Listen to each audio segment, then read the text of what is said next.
வீட்டிலேருந்தே tailoring கற்றுக்கணும்னு ஆசைப்பட்டீங்கன்னா நம்ம சேனலை சப்ஸ்கிரைப் பண்ணிட்டு பக்கத்தில் இருக்க பெல் பண்ணி ப்ரெஸ் பண்ணி ஆல்னு கொடுத்துருங்க. அப்போ தான் நான் போடுற வீடியோஸ் எல்லாம் ஒன்று கூட நோட்டிஃபிகேஷன் வரும். என் வீடியோஸ் நீங்கள் மிஸ் பண்ணாமல் பார்க்கலாம். Hi friends, welcome to my channel MK DIY tailoring. இன்றைக்கி நம்ம வீடியோவில் என்ன பார்க்க போகிறோன்னா, இந்த மாதிரி ரெடிமேடாக எம்ப்ராய்டரி போட்ட ப்ளவுஸ் விட்டுலாம் இருக்குது பார்த்தீங்களா, இதை நம்ம சைஸ்க்கு ஏற்ற மாதிரி எப்படி ஆல்ட்ரு பண்ணி ஸ்டிச் பண்ணுறதுன்னு தான் பார்க்க போகிறோம். இதோட நெக் வித்து பார்த்திங்கன்னா ஒரு 7 inches கிட்டே கொடுத்துருக்காங்க. நம்ம இந்த அளவுக்கு வச்சு ஸ்டிச் பண்ணோம்னா கண்டிப்பாக ஷோல்டர் லூசிங் ப்ராப்ளம் இந்த மாதிரி ஏகப்பட்ட ப்ராப்ளம்ஸ் வரும். இதை நம்ம எப்படி ஆல்ட்ரு பண்ணி ஸ்டிச் பண்ணுறதுன்னு இப்போ நம்ம வீடியோவில் பார்க்கலாம். இப்போ பார்த்திங்கன்னா நமக்கு தேவைப்படுற அளவு பார்த்திங்கன்னா 2.5 inch அளவு நெக் வித் இருந்தாலே போதும். அதை எப்படி ஸ்டிச் பண்ணுறதுன்னு இப்போ பார்க்கலாம் வாங்க. இப்போ நான் லைனிங் ஆல்ரெடி கட் பண்ணி வச்சுருக்கேன். இப்போ நெக் வித் நம்ம மார்க் பண்ணிக்கலாம். மேலே ஒரு 1/2 inch ஷோல்டர் பிடிக்கிறதுக்காக 2.5 inch நான் நெக் வித் வச்சுக்கிறேன். அப்புறம் பார்த்திங்கன்னா நெக்கோட ஹைட் 8 inches வைக்கிறேன். இது ஒரு ரஃப்பாக நம்ம மார்க் பண்ணிக்க போகிறோம், அவ்வளோதான், வேறு ஒன்றும் இல்லை. நான் 8 inches வச்சுட்டு நான் அந்த பாக்ஸ் மட்டும் போட்டுக்கிறேன் ஸ்கேல் யூஸ் பண்ணி. இப்போ நம்ம நெக்கோட ஹைட் மட்டும் மார்க் பண்ணிட்டோம், நெக்கோட வித் மார்க் பண்ணிட்டோம் லைனிங்கில். இப்போ இதை எப்படி ஸ்டிச் பண்ணுறதுன்னு பார்க்கலாம். நெக் லைனில் இப்போது இந்த இதில் நமக்கு எவ்வளோ ஹைட் இருக்குதுன்னு பார்க்கலாம். 7 inches தான் இருக்குது. நமக்கு தேவைப்படுறது 8 inches. நான் 9 inchஸில் மார்க் பண்ணி கட் பண்ணி எடுத்துக்க போகிறேன்.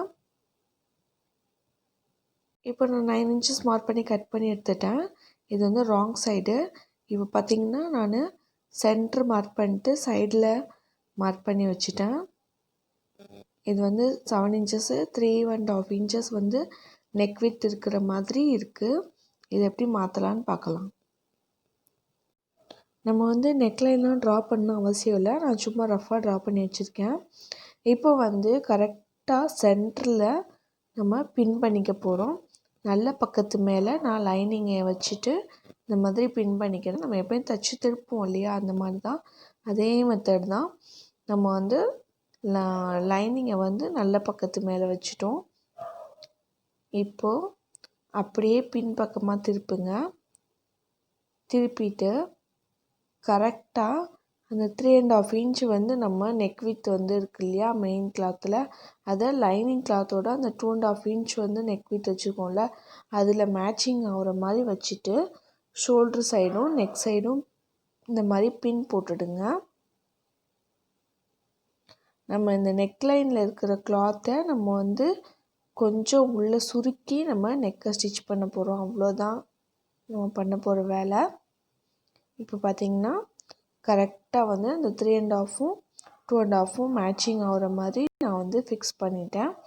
நீங்கள் உங்களுக்கு எவ்வளோ பின்ஸ் வேணாலும் உள்ளே பின் பண்ணிக்கோங்க. நெக்லைன் நமக்கு ஃபினிஷிங்காக அந்தளவுக்கு வரும். இப்போ பார்த்திங்கன்னா வெறும் எம்ப்ராய்டரி ஒர்க் இருக்குது அப்படின்னா நீங்கள் டபுள் ஃபுட் யூஸ் பண்ணலாம். பட் ஆனால் ஸ்டோன் ஒர்க் ஏதாவது இருக்குதுன்னா நீங்கள் சிங்கிள் ஃபுட் யூஸ் பண்ணிங்கன்னா தான் உங்களுக்கு கரெக்டாக அந்த அந்த ஸ்டிச்சிங் நீட்டாக வரும். ஸோ அதை பார்த்துக்கோங்க. இப்போது நம்ம கரெக்டாக ஃபிக்ஸ் பண்ணிட்டோம். இதில் இந்த நெக்லைனில் நம்ம ஸ்டிச் பண்ண ஆரம்பிக்கலாம். அஸ் யூஷுவல் நான் ரஃப் அடிச்சுட்டு ஸ்டார்ட் பண்ணிக்கிறேன். இப்போது அந்த நெக்லைன் மேலேயே நம்ம அப்படியே நெக்லைனை ஒட்டி ஸ்டிச் பண்ணிட்டே வரேன். இந்த மாதிரி சுற்றி பின் பண்ணிக்கோங்க. அப்போ தான் கிளாத் நகராமல் இருக்கும். நமக்கு நெக்லைன் கரெக்டாக அக்யூரேட்டாக கிடைக்கும். இப்போது கரெக்டாக இந்த சைடும் நான் இந்த ரெண்டுமே மேட்சிங் ஆகிற மாதிரி வச்சுட்டு தைச்சி முடிச்சிடுறேன். இப்போ நம்ம உள்ளே இருக்க கிளாத்தை கட் பண்ணி எடுத்துக்கலாம். நான் இந்த அதாவது நம்ம உள்ளே உள்ள கிளாத்தை சுருக்கி தான் நம்ம இதை தைச்சிருக்கோம். இப்போ நமக்கு கரெக்டாக அந்த நெக்லைன் அழகாக வரும். இப்போ நம்ம ஸ்டிச் பண்ணி எடுத்தாச்சு. இதுக்கப்புறமா கீழேயும் நான் ஜாயின் பண்ணிக்கிறேன். நெக்கு ஸ்டிச் பண்ண கையோட இந்த மாதிரி கீழே நீங்கள் எந்த அளவுக்கு கீழே எக்ஸ்ட்ரா விட்டுருக்கீங்களோ அதையும் ஸ்டிச் பண்ணி எடுத்துடுங்க. கீழே எனக்கு இந்த பார்டர் வந்து தேவை கிடையாது. பார்டரோடு வச்சு தைச்சோம்னா இந்த டிசைன் வந்து ரொம்ப எம்போசிங்காக தெரியாது. ஸோ அதனால் நான் பார்டரை வந்து இக்னோர் பண்ணிட்டேன். இப்போது நம்ம தைச்சி முடிச்சாச்சு. பின்ஸ் எல்லாம் ரிமூவ் பண்ணிவிட்டு இப்போ இந்த நெக்லைனில் வந்து ஃபுல்லாக வந்து இந்த மாதிரி அங்கங்கே கட் பண்ணிவிடுங்க. அதாவது சின்ன சின்ன கட்டிங்ஸ் போட்டு விடுவோம் இல்லையா, அந்த கட்டிங்ஸ் வந்து இந்த ஸ்டிச்சிங் லைனை தாண்டி போயிடக்கூடாது. அதனால் கேர்ஃபுல்லாக கட் பண்ணிக்கோங்க. இப்போ வந்து கீழே இந்த பார்டரை கட் பண்ணி எடுத்துடுறேன். இதை ஸ்லீவ்க்கு யூஸ் பண்ணிக்கலாம். இப்போது நம்ம திருப்பி எடுத்துடலாம். மெயின் கிளாத்தை வந்து நீங்கள் ஃபுல்லாக கட் பண்ணிடாதீங்க. லைனிங் அளவுக்கு இந்த மாதிரி நீங்கள் ஃபுல்லாக வச்சுட்டு நீங்கள் லைனிங் மேலே தைச்சி எடுத்திங்கன்னா தான் உங்களுக்கு கரெக்டான அளவு கிடைக்கும். இப்போ பார்த்திங்கன்னா உங்களுக்கு வெறும் எம்ப்ராய்ட்ரி கொடுத்துருக்காங்கன்னா நீங்கள் ஃபுல்லாக இப்போ பார்த்திங்கன்னா மேலே மட்டும் ஒரு ஆஃப் இன்ச்சுக்கு நான் தையல் போட்டிருக்கேன். இந்த நெக்லைனில் ஸ்டிச் பண்ண முடியாது, ஏன்னா அதில் ஃபுல்லாக ஸ்டோன் ஒர்க் இருக்குது. ஸோ நான் வெளியே அவுட்டர் லைனில் மட்டும் இந்த மாதிரி ஸ்டிச் பண்ணி விட்டுருக்கேன். அதுவே உங்களுக்கு ஓரளவுக்கு வந்து நல்லா தான் இருக்கும், ஸ்டிஃபாக தான் இருக்கும். சுற்றி வந்து ஸ்டிச் பண்ணிவிட்டு நம்ம மெயின் கிளாத்தை கட் பண்ணி எடுத்தாச்சு. இனிமேல் டாட் பிடிக்கணும். டாட் பிடிக்கிறது பார்த்திங்கன்னா நீங்கள் மார்க் பண்ணி பாருங்கள் கரெக்டான அளவுக்கு. பட் ஆனால் அந்த இடத்துல வந்து அந்த ஒர்க் இருந்ததுன்னா நீங்கள் கொஞ்சம் சைடில் கூட டாட் பிடிச்சி விட்டுக்கலாம். அது வந்து உங்களுக்கு கன்வீனியண்ட்டாக இருக்கும். இப்போ பார்த்திங்கன்னா இந்த மாதிரி ஸ்டோன் ஒர்க் இருக்கனால நீங்கள் ஸ்டோன் ஒர்க் இருக்கிற மாதிரி லேஸ் சூஸ் பண்ணி நீங்கள் வந்து ஃப்ரண்ட்டில் ஸ்டிச் பண்ணலாம். இது வந்து ஃப்ரண்ட் நெக்லைனுக்கு இவங்க இந்த மாதிரி ஒரு ஸ்டோன் ஒர்க் வச்சதை வந்து வாங்கி கொடுத்துட்டாங்க. ஸோ அதனால் நான் வந்து அதையே வந்து இங்கே பின்னாடி பேக் சைட்லேருந்தே வர்ற மாதிரி யூஸ் பண்ணிக்கிட்டேன்.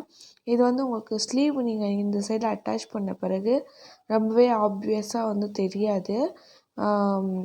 இல்லைன்னா நீங்கள் ஃப்ரண்ட்டில் மட்டும் இந்த ஸ்டோன் ஒர்க் வச்சதை ஸ்டிச் பண்ணிங்கன்னா இந்த இடத்துல வந்து ஒரு கேப் இருக்கும்.